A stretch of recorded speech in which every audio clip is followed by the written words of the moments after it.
तो देखो भाई हमारे पास ये जो चैप्टर है अब पालमपुर गांव की कहानी। देखो भाई समझो पहले कि ये कहानी एक्चुअल में कोई कहानी नहीं है। ठीक है, देखो इसके अंदर ना है क्या हमारे पास कि एक कहानी की सहायता से ना तुम्हें बहुत सारी चीजें समझा रखी है।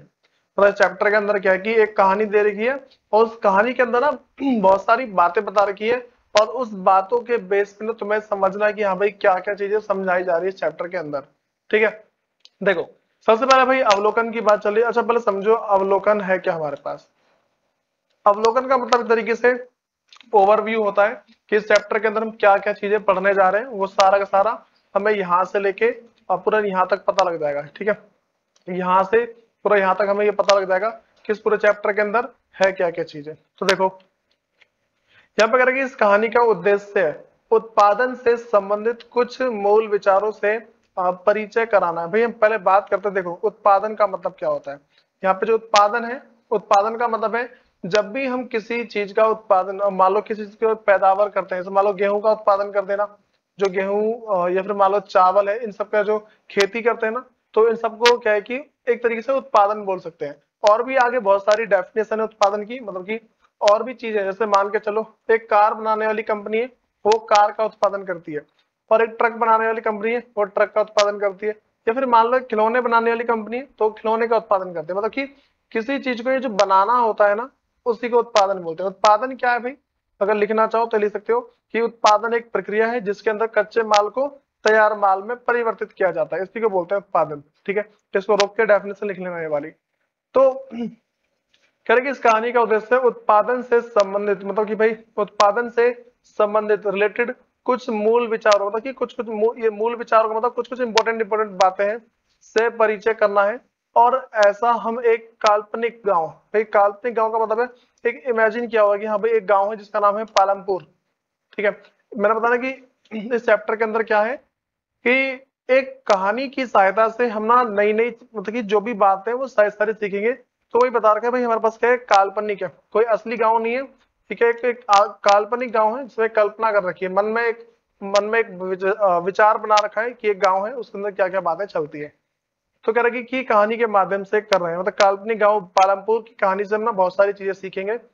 अब देखो कह रहा है कि पालमपुर में खेती मुख्य क्रिया है। देखो पालमपुर क्या है भाई, अगर तुमसे कोई क्वेश्चन पूछा है ना, मान लो 1 मार्क्स का क्वेश्चन आ गया, उसमें ये पूछा जाए कि पालमपुर गांव की मुख्य क्रिया क्या है, तो बोल देंगे खेती। ध्यान रखे चलना, जो पालमपुर है उसके वहां की मुख्य क्रिया क्या है भाई, खेती है यहाँ की। ध्यान रखे चलना, खेती। कह रहे कि जबकि अन्य कई क्रिया है, उसमें देखो अन्य कई क्रिया जैसे लघु स्तरीय विनिर्माण, मतलब छोटे मोटे निर्माण के कार्य, या फिर मान लो डेयरी, और जो दूध की डेयरी वगैरह होती है ये हो गया, या फिर जो अगली बोल सकते हैं परिवहन, परिवहन, ये सारी सारी चीजें इस गांव में होती है। लेकिन मुख्य क्रिया क्या है, सबसे मेन काम क्या है गांव में करने का, वो है हमारे पास खेती। तो वही कह रहा है कि पालमपुर में खेती मुख्य क्रिया है, जबकि अन्य कई क्रिया जैसे लघु स्तरीय विनिर्माण, छोटे मोटे निर्माण का कार्य है, छोटी मोटी चीजों को बनाना, ये सारा सारा देखा जाता है। कह रहे कि जबकि अन्य कई क्रिया जैसे लघु स्तरीय विनिर्माण, डेयरी, परिवहन आदि सीमित स्तर पर की जाती है। देखो होता तो गांव में गांव के अंदर होती है सारी की सारी क्रियाएं हैं, यहाँ से लेके यहाँ तक की जितनी भी क्रियाएं वो सारी की सारी होती है। लेकिन जो मुख्य रूप से, मतलब ज्यादातर लोग जो काम करते हैं, जैसे मान लो गांव के अंदर 100 जने, तो 100 में से 80 जने जो काम करते हैं ना वो खेती थी। ठीक है, और बाकी सब इन सब काम में लगे पड़े हैं। कह रहे कि इन उत्पादन क्रियाओं के लिए विभिन्न प्रकार के संसाधन की आवश्यकता होती है। यहाँ पे जो लाइन बता रहा भाई, यहाँ से लेके यहाँ तक की लाइन, ये हमसे कह रहा है कि उत्पादन करने के लिए हमें बहुत सारी चीजों की जरूरत पड़ती है। किसी भी वस्तु का उत्पादन करने के लिए, किसी भी चीज का उत्पादन करने के लिए हमें बहुत सारे चीजों की जरूरत पड़ती है। और जिन जिन चीजों की जरूरत पड़ती है उसे हम संसाधन बोलते हैं। तो मैं बात का ध्यान रख के चलनी है कि जब भी हम किसी वस्तु का उत्पादन करते हैं, फिर किसी भी चीज का उत्पादन करते हैं, उस चीज के उत्पादन में जो जो चीजें लगी हैं, जो जो सामान लगा है, उसे हम क्या बोलते हैं, उत्पादन के साधन। भाई देखो इसका भी ना एक क्वेश्चन आ सकता है कि उत्पादन के साधन क्या है, तो हम क्या बोल सकते हैं कि किसी भी वस्तु का उत्पादन करने में जिन वस्तुओं का उपयोग किया जाता है, या फिर जिस चीज का उपयोग किया जाता है, उसी को संसाधन बोलते हैं। तो उसके बाद कह रहे हैं कि देखो इन उत्पादन क्रियाओं के लिए विभिन्न प्रकार के संसाधनों की आवश्यकता होती है। कह रहे हैं कि यथा प्राकृतिक संसाधन, देखो हमारे पास क्या है भाई, कौन, एक होता है प्राकृतिक संसाधन, दूसरा है मानव निर्मित वस्तुएं,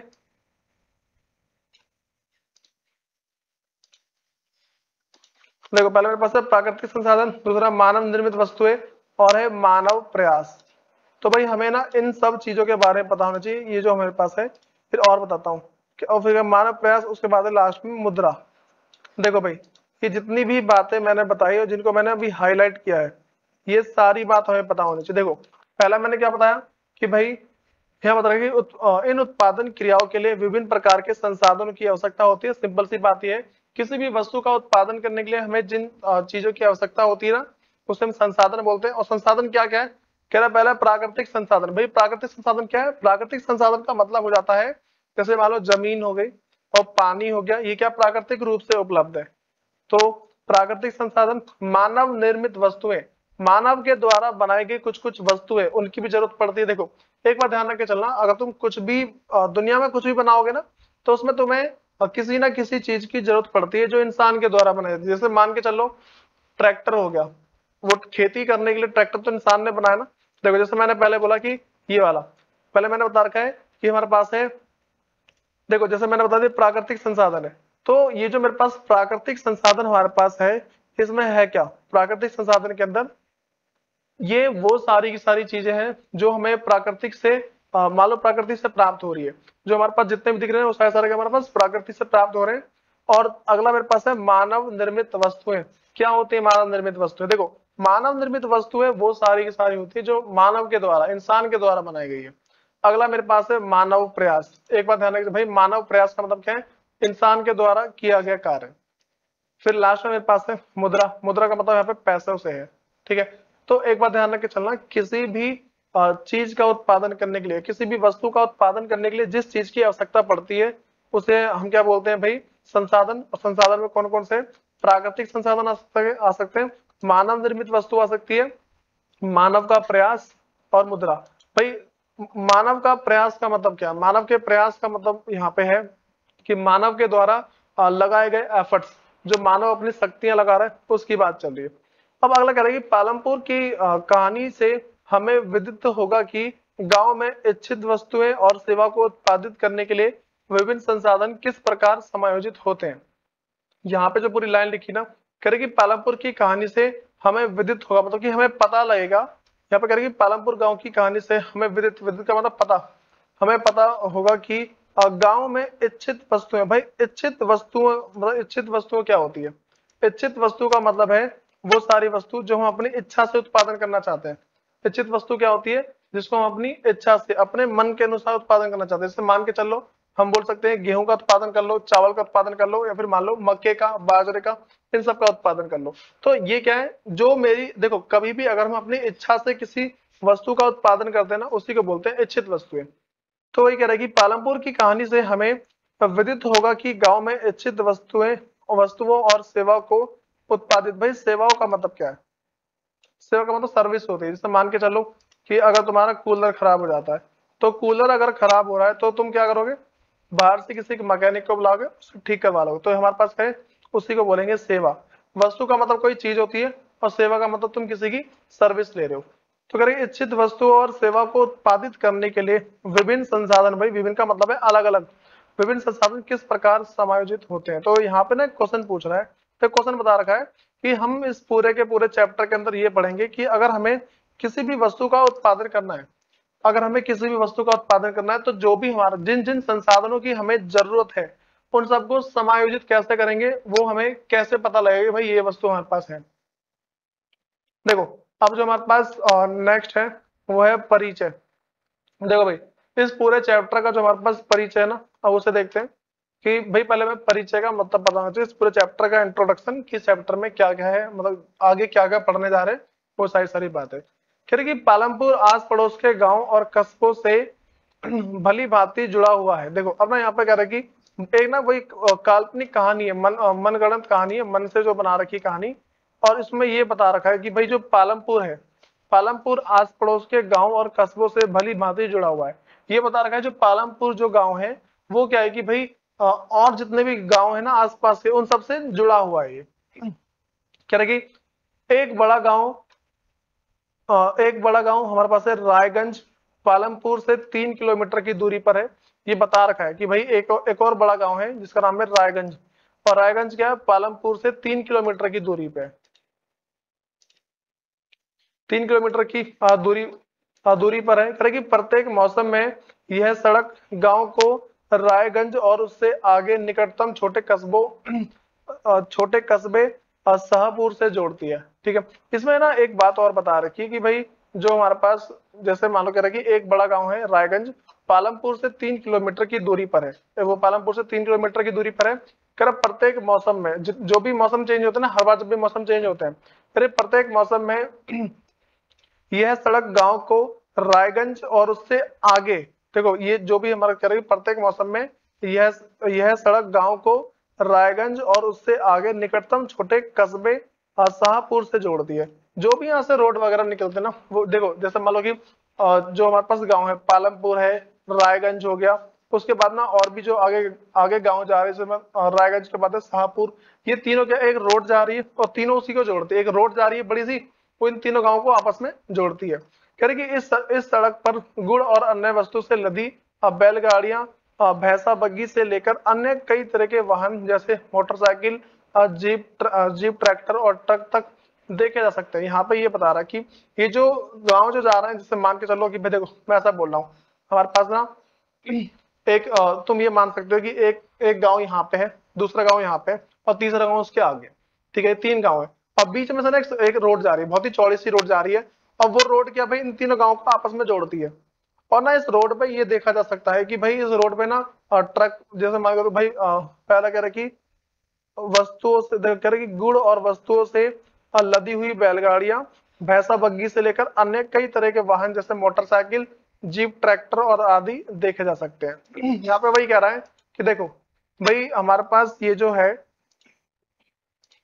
सुनो, तो भाई देखो जैसे हमारे पास ये जो भी चीज है, वो जो रोड बता रखा है जो मेन रोड है, उस मेन रोड पे क्या है कि भाई जितनी भी मोटरसाइकिल हो गई या फिर ना बग्गी वगैरह जो होती है जिसपे सामान लाद लाद के लेके जाते हैं, वो सारे के सारे जाते हुए देखे जा सकते हैं। अच्छा भाई ऐसे जा क्यों रहे हैं, ये सामान वगैरह लेके क्यों जा रहे हैं? मान लो मेरा एक क्वेश्चन है कि ये जो सामान भर भर के क्यों लेके जा रहे हैं, देखो एक कारण हो सकता है, जो चीज इस गांव में नहीं, जो चीज दूसरे गांव में नहीं है ना, वो इस गांव से ले जाते हैं, और जो इस गांव के अंदर नहीं है वो उस वाले गांव से लेके जाते हैं। तो इसीलिए वो सामान को लेते, मतलब कि यहाँ से वहां पे लेके जाते हुए दिखते हैं। कह रहे इस गांव में विभिन्न जातियां लगभग 450 परिवार रहते हैं। एक बात और बता रखी है कि भाई इस गांव के अंदर टोटल कितने हैं, कह रहे कि अलग, अच्छा विभिन्न का मतलब होता है अलग अलग, यहाँ पे जो हमारे पास विभिन्न है इसका मतलब क्या है, अलग अलग। तो यहाँ पे बता रखा है भाई, देखो यहाँ पे कह रहे कि इस गांव में विभिन्न जातियों के लगभग 450 परिवार रहते हैं। टोटल कितने परिवार है इस गांव के अंदर, ये जो गांव है हमारे पास, इस गांव के अंदर अलग अलग जाति के टोटल 450 परिवार रहते हैं, ये बता रखा है। खैर गांव में अधिकांश भूमि के स्वामी उच्च जाति के 80 परिवार हैं। देखो अब कह रहा है कि गांव में जितनी भी जमीन है ना, गांव के अंदर जितनी भी जमीन वगैरह है, वो सारे के सारे क्या है कि भाई जो भी अमीर लोग हैं उन सबके नाम पे है। यहाँ पे कह रहा है कि गांव के अधिकांश भूमि के स्वामी, भाई भूमि के स्वामी मतलब कि भूमि का मालिक, जमीन का मालिक, कह रहे कि उच्च जाति के 80 परिवार है, जो ऊंची ऊंची जाति के लोग है ना, उन वो सारे के सारे इसके जितने भी जमीन है उसके मालिक है। करके उनके मकान जिसमें से कुछ बहुत बड़े हैं और कुछ बहुत बड़े हैं, ईंट और सीमेंट से बने हुए हैं, अनुसूचित जाति दलित, देखो भाई यहाँ पे ये बता रखा है कि उनके मकान, उनके जो मकान हैं जिनमें से कुछ बहुत बड़े हैं, वगैरह की ईंट और सीमेंट से बने हुए हैं। इनके जितने भी मकान वगैरह जो भी उच्च जाति के जो लोग हैं, इनके जो मकान है वो सारे सारे क्या है कि भाई ईंट वगैरह से बने हुए हैं अच्छे से। फिर क्या है कि अनुसूचित जाति, भाई जिनको दलित बोला जाता है। देखो भाई अनुसूचित जाति क्या होती है, जो मान के चलो कि थोड़ी छोटी कैटेगरी के होते हैं, मान लो दो तीन प्रकार की जाति बोल सकते हैं, एक ऊंची जाति, मध्य में आती है और लास्ट में निचली जाति होती है। तो वहां पे जो हमारे पास क्या रखेगी, अनुसूचित जाति जिसको कह रहा है, जिसको दलित बोला जाता है। थोड़ा याद रख के चलना भाई, मतलब दलित जो दलित हैं ये होते कौन है। तो जब भी अगर एग्जाम में कहीं तुम्हें ये लिखा हुआ दिखता है तो इसका मतलब क्या समझना है, अनुसूचित जाति, ये भी बोल सकते हैं छोटी जाति के लोग जो है। अनुसूचित जाति के लोगों की संख्या गांव की कुल जनसंख्या का 1/3 है। तो भाई यहाँ पे कह रहा है कि जो अनुसूचित जातियां हैं वो कह रहे हैं कि भाई पूरे गांव का 1/3, मतलब पूरे गांव जितना है ना उसका 1/3 हिस्सा है। जिससे मान के चलो मैं तुमसे ऐसा बोल दूं कि 90 लोग हैं, तो उसमें से 30 लोग जो है ना वो क्या है कि अनुसूचित जाति के हैं। क्या 1/3 है, और वे गांव के एक कोने में काफी छोटे घरों में रहते हैं। और भाई वो सारे सारे क्या है कि गांव के एक छोटे से जो भी गांव का एक कोना है उसमें जाके रहते हैं, फिर जिसमें कुछ मिट्टी और फूस के बने हैं। देखो भाई अब इसके अंदर क्या है कि जो इनके मकान है वो मिट्टी और फूस के बने हुए हैं। फिर अधिकांश के घरों में बिजली है। कह रहे कि भाई बहुत सारे लोगों के घर में बिजली तो है, ज्यादातर लोगों के घर में बिजली है। कह रहे कि खेतों में सभी एक काल खेतों में सभी हम्म, हम्म, देखो भाई यहाँ पे कह रहे हैं खेतों में सभी नलकूप बिजली से ही चलते हैं। भाई खेत के अंदर जितने भी नलकूप वगैरह ना, मतलब कि जो पानी निकालने वाला चीज है वो सारे सारे बिजली से चलते हैं, और इनका उपयोग विभिन्न प्रकार के छोटे कार्यों के लिए भी किया जाता है। देखो अब भाई यहाँ पे ये बता रखा है कि जिनके घर में बिजली है, कह रहा कि खेतों में सभी नलकूप बिजली से ही चलते हैं, और इसका उपयोग विभिन्न प्रकार के छोटे कार्यों के लिए भी किया जाता है। तो भाई ये जो बिजली है ना, उस बिजली से क्या है कि गांव में जो नलकूप है वो सारे सारे चलते हैं, और उसके बाद क्या है कि और भी जितने छोटे मोटे कार्य है वो सारे सारे बिजली से किए जाते हैं। उसके बाद है पालमपुर में, मैं देखो यहाँ तक का मैंने अभी तक बता दिया। क्या रहेगी, पालमपुर में 2 प्राथमिक विद्यालय हैं और एक हाई स्कूल है। देखो भाई प्राथमिक विद्यालय जो 5वीं तक होते हैं, उसके बाद हाई स्कूल तक है, ठीक है। मतलब कि और देखो यहाँ पे बता रखा है पालमपुर में 2 प्राथमिक विद्यालय हैं और एक हाई स्कूल है। और भाई एक क्या है हमारे पास, मतलब हाई स्कूल 10th 12th तक के जो मतलब स्कूल देखे जाते हैं वो सारे सारे हैं। फिर गांव में एक राजकीय प्राथमिक स्वास्थ्य केंद्र, भाई राजकीय प्राथमिक स्वास्थ्य केंद्र और एक निजी औषधालय भी है। देखो भाई यहाँ पर जो राजकीय प्राथमिक स्वास्थ्य केंद्र मतलब बोल सकते हैं एक सरकारी हॉस्पिटल है, दूसरा एक निजी औषधालय, मतलब कि जहाँ पे प्राइवेट एक दुकान है जहाँ पे दवाई वगैरह मिलती है, कह रही है, और एक निजी औषधालय भी है जहाँ रोगियों का उपचार किया जाता है। तो यहाँ पे बता रखा है, देखो गाँव है, गाँव में क्या है कि देखो भाई हमारे पास क्या है कि जो गाँव है, गाँव में एक तो सरकारी है और दूसरा हमारे पास क्या है प्राइवेट भी है। तो उसके बाद भाई कह रहा है कि एक काल्पनिक गांव की कहानी हमें किसी भी गांव में विभिन्न प्रकार के उत्पादन संबंधी गतिविधियों के बारे में बताएगी। अब ये जो बता रखा है कि भाई ये जो हमने काल्पनिक कहानी बना रखी है, ये जो हमारे पास कहानी है, ये क्या है कि भाई हमें ना एक तरीके से मान के चलो, हमें बहुत सारी चीजों के बारे में बताएगी जो जो चीज एक गाँव के अंदर हमें पता होनी चाहिए। देखो ध्यान रख के चलना, जब भी एक कोई सा गाँव होता है ना, उसको हम सारा का सारा एक्सप्लोर नहीं कर सकते, मतलब सारी सारी बात पता नहीं लगा सकते। इसीलिए इस चैप्टर में कहानी की सहायता से हमें वो सारी की सारी बात बताई जा रही है। अब क्या रहे कि भारत के गांव में खेती उत्पादन की प्रमुख गतिविधि है। अब यहाँ बता रहे भाई भारत के जितने भी गांव हैं वहां पे जो खेती है उनकी प्रमुख क्रिया, सबसे मेन काम उनका वही है, मतलब कि वहां के जितने भी लोग हैं वो सारे के सारे उनका मतलब कि जो मुख्य कार्य है वो क्या है भाई खेती है, खेती के अलावा उनके पास और कोई इंपोर्टेंट काम नहीं है। अब देखो उसके बाद क्या रहेगी, कह रही है अन्य उत्पादन गतिविधियों में जिन्हें गैर कृषि क्रिया कहते हैं। देखो कह रही कि भारत के गांव में खेती उत्पादन की मुख्य गतिविधियां, देखो भाई गांव में ना जितने भी खेती है वो गांव में जितने भी कार्य होते हैं वो सारे सारे क्या है कि भाई मान लो वो जो मुख्य कार्य है उनका जो मेन काम जो है वो क्या है खेती है, उनको छोड़ के और जो भी काम होते हैं उन्हें बोलते हैं भाई गैर कृषि क्रियाएं कहा गया। जैसे मान के चलो मैं तुमसे ऐसा बोल दूं, एक गांव है उसके अंदर एक तो खेती होती है और भी छोटे मोटे काम होते हैं, तो जो खेती है उसको तो कृषि बोलेंगे, और जो खेती को छोड़ के और जितने भी कार्य होते हैं उनको बोलते हैं गैर कृषि क्रियाएं। एक बात ध्यान रखे चलना है कि भाई देखो अगर कभी भी ऐसा होता है कि एक गांव है, उस गांव के अंदर देखो 2 प्रकार के कार्य होते हैं, एक होता है खेती से संबंधित, दूसरा है खेती के अलावा। तो खेती को छोड़कर और भी जितनी क्रियाएं होती है ना उसको हम क्या बोलते हैं भाई गैर कृषि क्रियाएं कहते हैं। तो यहाँ पे क्या रखेगी, उत्पादन अन्य उत्पादन गतिविधियों में जिन्हें गैर कृषि क्रियाएं कहा गया है। देखो अब ना भाई गैर कृषि जो मेरे पास गैर कृषि है उसके अंदर आता क्या है, जो गैर कृषि जो क्रिया है उसके अंदर क्या क्या चीजें आती हैं वो देखा जा रहा है। सबसे पहले कह रहा है कि लघु विनिर्माण। भाई लघु विनिर्माण क्या होता है, छोटा मोटा कंस्ट्रक्शन, बिल्डिंग बनाने का काम, रोड बनाने का काम, कोई सी मान लो फैक्ट्री बनाने का काम हो गया, छोटे मोटे चीज बनाने का काम, इन सब को बोलेंगे लघु विनिर्माण। अगला है परिवहन, एक जगह से दूसरी जगह ले जाने के लिए जो कार्य किए जाते हैं उसे हम परिवहन बोलेंगे, ठीक है। उसके बाद भाई जो मेरे पास नेक्स्ट है वो है दुकानदारी। दुकानदारी भाई गांव के अंदर चलती है आराम से, तो दुकानदारी भी क्या है कि भाई एक कार्य है। उसके बाद फिर कि आदि शामिल है। यहाँ पे बता रखा है कि भाई ये जो गैर कृषि क्रिया के अंदर ना इन इन सारी बातों को शामिल किया गया है। तो गैर कृषि जो क्रिया है इनके अंदर ये सारी बात शामिल कर रखी है। पहले मेरे पास कौन सा भाई लघु विनिर्माण है, परिवहन है, उसके बाद है दुकानदारी। ये सारे शामिल किया जाता है किसके अंदर, गैर कृषि क्रिया के अंदर। मैं देखो एग्जाम में अगर ना कभी भी ऐसा क्वेश्चन आ जाता है कि तुम क्लासीफाई करो कि ये कौन सी क्रिया है और ये कौन सी क्रिया है, तो मैं क्या ध्यान रख के चलना है, पहले मेरे पास जो क्रिया क्या कौन सी होती है, पहली क्रिया जो हमारे पास है ना अब भाई वो है कृषि क्रियाएं। दूसरी होती है गैर कृषि। गैर कृषि क्या होती है, खेती के अलावा और भी जितने कार्य होते हैं उसे हम क्या बोलते हैं, गैर कृषि क्रिया कहते हैं। देखो अब उसके बाद भाई मेरे पास जो अगला है, कह रहे कि हम उत्पादन के बारे में कुछ सामान्य बातें जानने के बाद इन दोनों प्रकार की क्रियाओं पर विचार करेंगे। देखो भाई सबसे पहले ना हमारे पास क्या देखा जा रहा है कि अगर हम ऐसा करते हैं, मान लो किसी वस्तु का उत्पादन कर रहे हैं, तो उस वस्तु के उत्पादन में पहले हम उसको देखेंगे। देखो जैसे मान लो मैं कोई सा काम कर रहा हूँ, उस काम को दो कैटेगरी में बांटा सकता है। पहला जो मेरे पास है भाई वो क्या होता है, कृषि वाला, और दूसरा होता है गैर कृषि वाला। उसके बाद देखो हमारे पास अगला कह रहा उत्पादन का संगठन।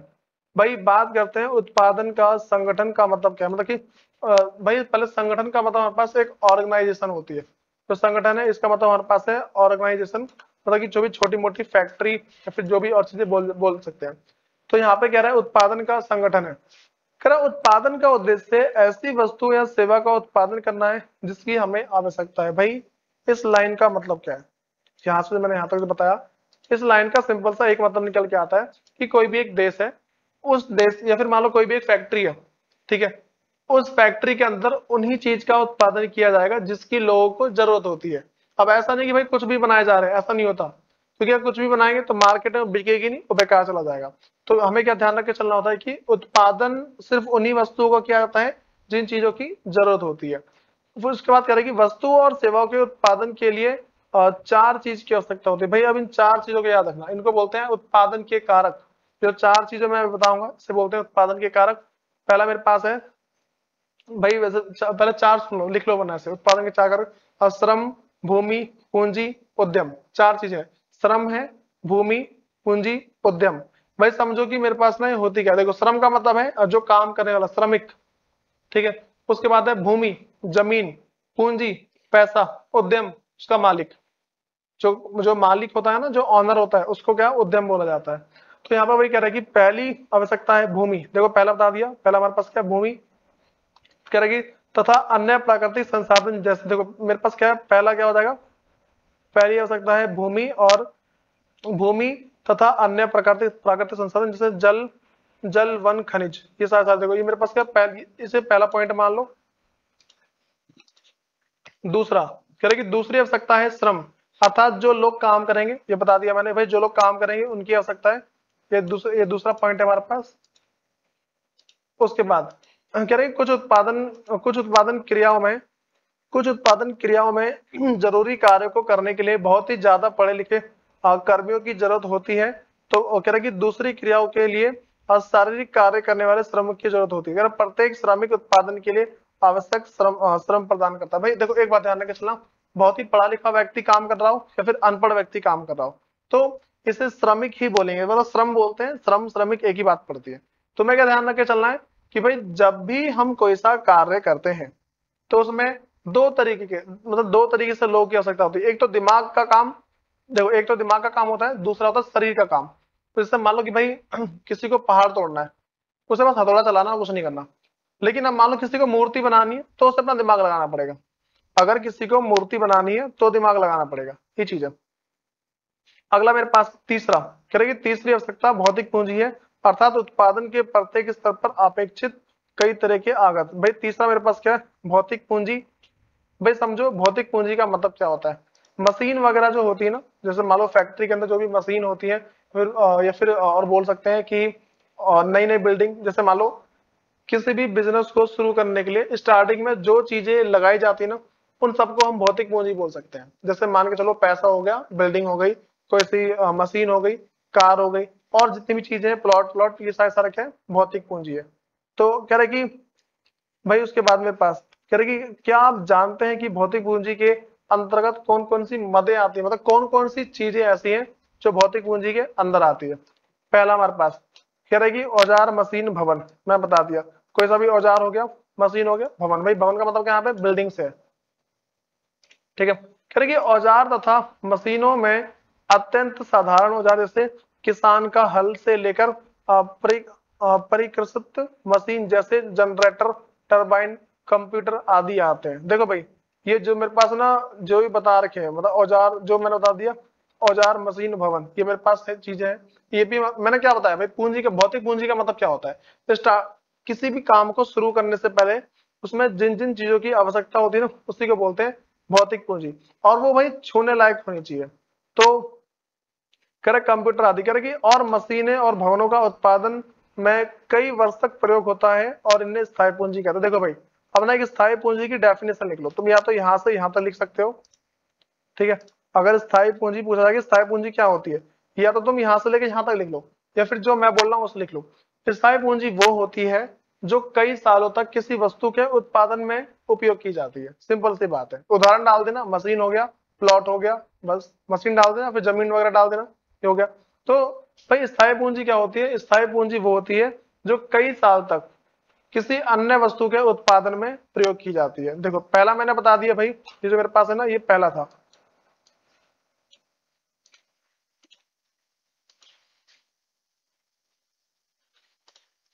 देखो भाई ये जो हमारे पास है, ये पहला पॉइंट था।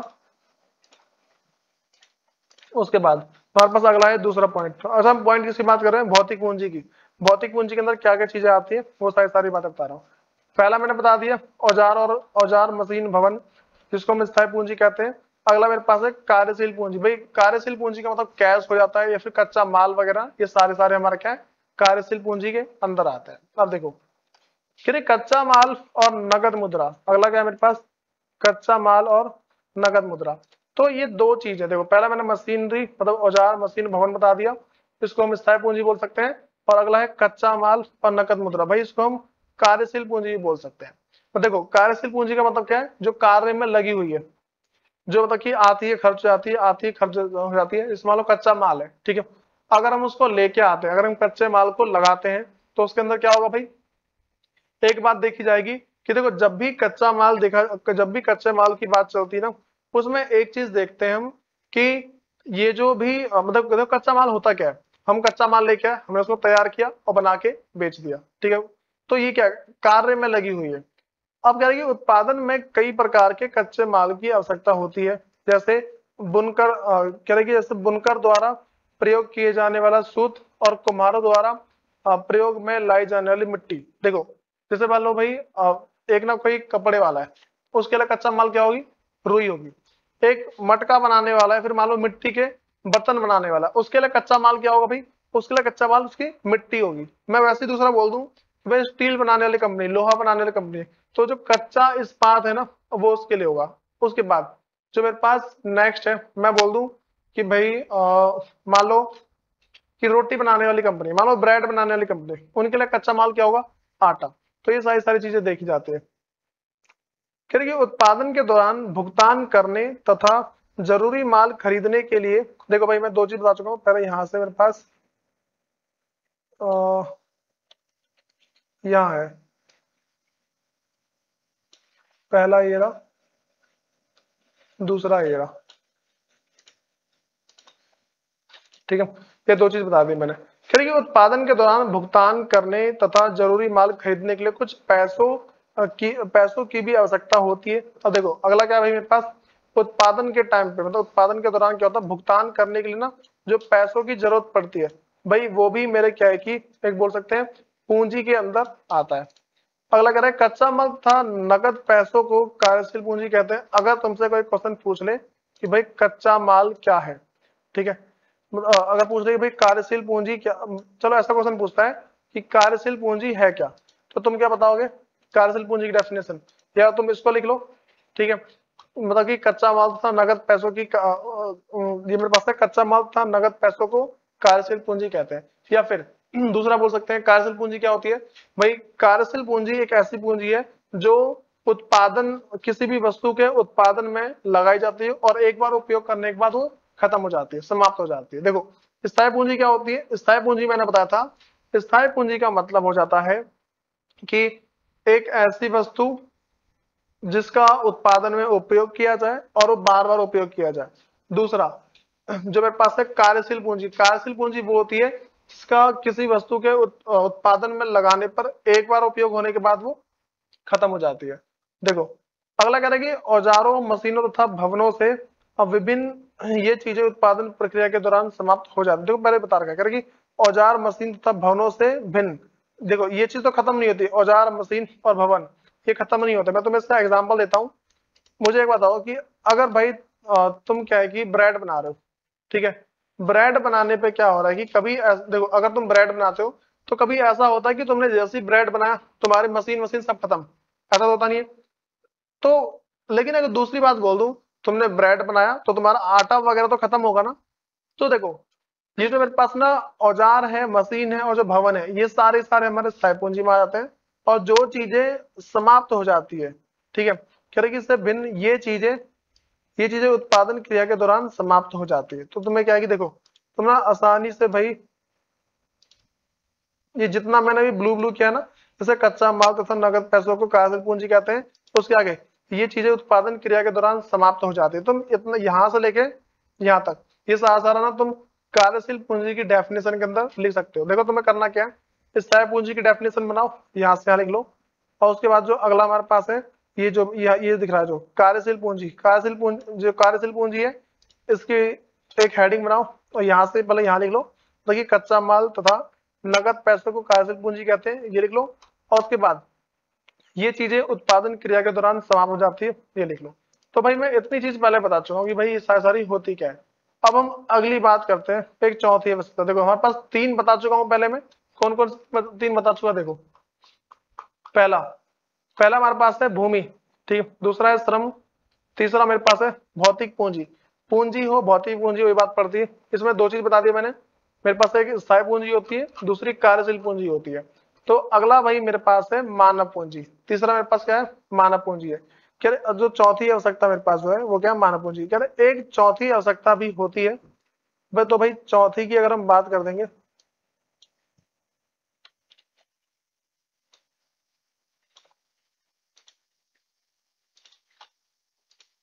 देखो कह रहे कि एक चौथी आवश्यकता भी होती है, फिर आपको स्वयं उपभोग हेतु बाजार में बिक्री उत्पादन करने के लिए भूमि, श्रम और पूंजी को एक साथ करने योग्य बनाने के लिए मानव, या फिर बोल सकते हैं कि बनाने के लिए ज्ञान और उद्यम की आवश्यकता पड़ती है। आजकल इसे मानव पूंजी कहते हैं। देखो भाई सिंपल सी बात है कि कच्चे माल को, ठीक है, मतलब कि जैसे बोल सकते हैं मेरे पास ये जो तीन चीज है ऊपर की, पहले मेरे पास है भूमि, श्रम और भौतिक पूंजी।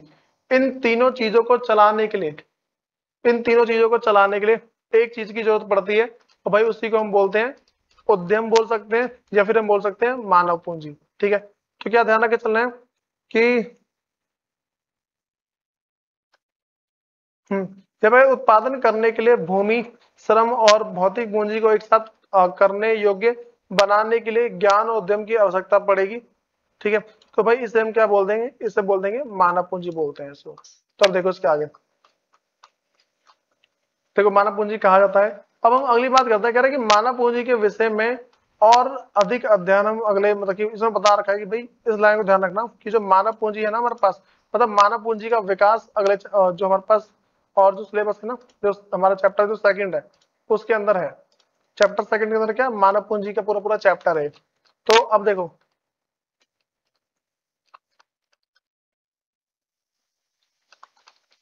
भाई यहाँ पे ना तुमसे ये कह रहा है कि ये जो चित्र है ये क्वेश्चन, इसको क्वेश्चन टाइप समझ लो। कह रहा है कि चित्र में कह रही चित्र में उत्पादन में प्रयुक्त भूमि, श्रम और स्थायी पूंजी की पहचान कीजिए। तो इसमें पूछ रहा है कि भूमि, कह रहे कि चित्र में उत्पादन में प्रयुक्त भूमि,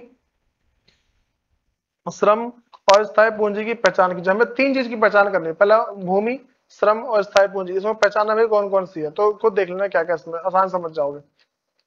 पहला कह रहे कि देखो उसके बाद हमारे पास जो नेक्स्ट है, कह रहे उत्पादन भूमि, श्रम और पूंजी को संयोजित करने करके संगठित होता है, जिसे उत्पादन के कारक कहा जाता है। देखो भाई, अगर ना तुम्हारे पास ये डेफिनेशन आ जाए कि उत्पादन के कारक क्या होते हैं, देखो एक तो तुम भाई इस वाले को लिख सकते हो जो मैंने जितना हाईलाइट किया है, ठीक है, ये जो मैंने रेड कलर का किया ना, या तुम इसको लिख दो, या फिर अगर मैं दूसरी बात बोल दूं तो मैं और कुछ अगर लिखना है तो उस टाइम क्या लिखोगे तुम इसमें लिख सकते हो कि उत्पादन किस, या बोल सकते हो किसी वस्तु का उत्पादन करने के लिए जिन कारकों की आवश्यकता पड़ती है उसे उत्पादन के कारक कहते हैं। इसका उदाहरण लिख देना नीचे, फिर श्रम, भूमि, पूंजी, उद्यम, ये चार चीज लिख देना।